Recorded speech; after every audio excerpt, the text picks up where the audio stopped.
currently snowing outside. Look at this shit. Look at this shit. Oh god. Look at it. It's so pretty. And it's, oh my god, so cool. So yeah. Hey there guys, gals, and my non-binary pals. How's it going? Rye Bread here, bringing you a new video. This week's topic is a little bit more positive. But before I get into today's video, I wanted to share a little bit of news with you guys. As of a year ago to tomorrow, February 10th, I admitted to myself that I was male. I had previously thought I was gender fluid, and then I realized that I actually identified as male, and it's been the best year of my life since. Anyway, without further ado, this week's topic is about my writing. From the time when I was very, very young, I was desperately looking for some sort of representation, but I didn't really have a handle on what kind of representation I was looking for. I couldn't tell what I wanted from the media I consumed. I thought I was gay.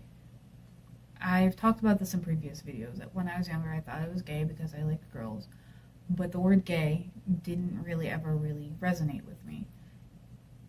So when I would read media about, gay girls, it didn't really click with me. So it was this strange feeling of cognitive dissonance, which is kind of what being trans feels like sometimes anyway, but it was even more difficult because I hadn't actually admitted to myself that I was trans yet.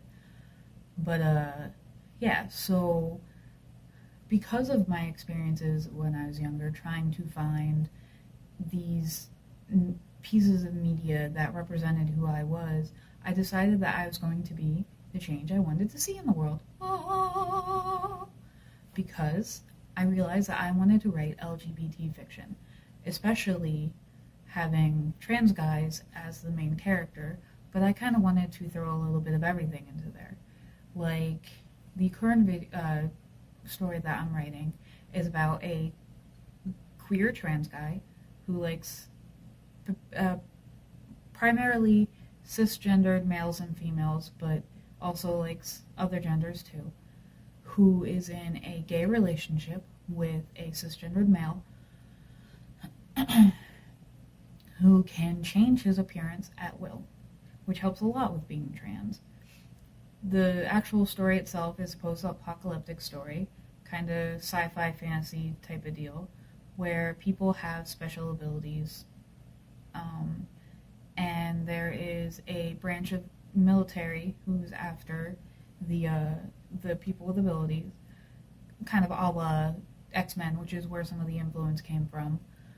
And basically, I'm telling the story from the point of view of the people with special abilities, called the Homo Novus, thanks to one of my best friends, who, really, if you're friends with creative types, please tap into their brains, because collaborative writing and brainstorming with friends is probably one of the best things you can do, especially if you're friends with a lot of diverse people, as I am. They're really, really helpful.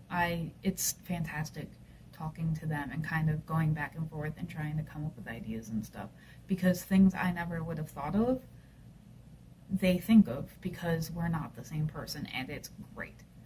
Anyway, so yeah, that's one thing I'm planning out. Another thing that I'm planning is a historical fiction story about a trans guy in the Revolutionary War. Something else I'm planning on is a short story about an asexual pirate, and then also a short story about a lesbian ghost who falls in love with a human. And there's just a lot of things that kind of come up off this brain.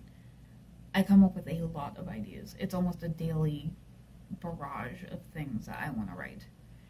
But I realized I wanted to write these stories for LGBT youth, because we need more representation in the media. We need more realistic representation in the media, because there's too much tragedy, too many parodies of these people, too many stereotypes that they tap into, and they don't show us as real, live, living, breathing people. Not every person in the LGBT community is a stereotype. We are as different and as diverse as basically any hetero cisgender person, you know? I'm just so tired of seeing these stories of us just coated in tragedy and just being these parodies of people. I'm tired of it. And the fact is, 9 times out of 10, these LGBT characters are only ever side characters, for one thing. For another, it's only like these drama stories that are kind of anchored in real life. I want more protagonists who are queer of some form, who are fighting dragons. I want gay mermaids. I fucking want all of these things, and I decided that I was finally going to be the person who puts them out there. I've been wanting to write these stories since I was younger. A lot of my writing when I was younger was more fan fiction or sappy poetry, which unfortunately I've been dabbling into a little bit more these days. The chaos in my life mirrored the chaos in my mind. Inside and outside, I was a storm of emotions. Finally, the dust settled, and in the rubble of who I used to be, there we stood. I thought it was just the I, but the storm had passed. Anyway, all dramatic poetry aside, having these realistic representations of characters is something that I think is really important to have. We need less white bread, cookie cutter bullshit and more gender ambiguous, sexuality ambiguous people who are perfect the way they are. We need less stereotypes and more realistic characters anchored in different genres. We need different. Different is beautiful, and we need to learn that. We need to stop being scared of what's different. That was this week's video. If you have any suggestions for content for future videos, please let me know. If you have any questions, comments, please also let me know. Reach out to me. Please like, share, subscribe, because, why not? But yeah, I'll see you guys next week. Have a good one. Bye.